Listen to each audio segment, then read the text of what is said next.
বিসমিল্লাহির রহমানির রহিম। আজকে 2024 সালের 5 আগস্ট বিজয়ের পরের দিন বাংলাদেশ জামাত ইসলামী রামগতি উপজেলা এবং পৌরসভা শাখা ইসলামী ছাত্র শিবির শ্রমিক কল্যাণ ফেডারেশন সহ অঙ্গ সংগঠনের আহ্বানে আয়োজিত আজকের এই মহতী অনুষ্ঠানের সম্মানিত প্রধান অতিথি আমাদের সম্মানিত নেতা বাংলাদেশ জামাত ইসলামী লক্ষ্মীপুর জেলা শাখার সম্মানিত নায়েব আমির কেন্দ্রীয় মজলিস শুরার অন্যতম সদস্য রামগতি উপজেলা এবং কমলনগর উপজেলা সংসদীয় আসন লক্ষ্মীপুর 4 থেকে মাননীয় সংসদ সদস্য প্রার্থী জনাব হাফিজুল্লাহ উপস্থিত আছেন, পৌরসভা আমির, অন্যান্য জামাত শিবির শ্রমিক কল্যাণ বন্ধুপ্রতিম সংগঠনের নেতৃবৃন্দ, আসসালামু আলাইকুম ওয়া রাহমাতুল্লাহি ওয়া বারাকাতুহু।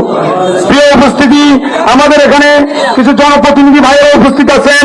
সময় সংক্ষিপ্ততার কারণে আমরা অনেককে সুযোগ দিতে পারিনি। প্রিয় উপস্থিতি, আমি কথা খুব সংক্ষেপে বলবো। 2006 সালের 28 অক্টোবর এই দেশের ইতিহাসে লবি বৈঠকের ইতিহাস।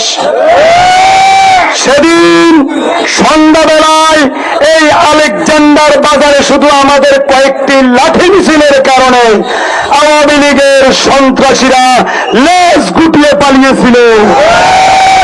সম্মানিত ভাইরা, একটি অনিরপেক্ষতার নাম দিয়ে সেনা শাসকদের দ্বারা পরিচালিত সরকারের 2 বছর, আওয়ামী লীগের 15 বছর 7 মাস, এই টোটাল সময়টার মধ্যে মুসলিম জনতার আজারি আল্লাহর আরশে আজিম পর্যন্ত পৌঁছে গিয়েছে।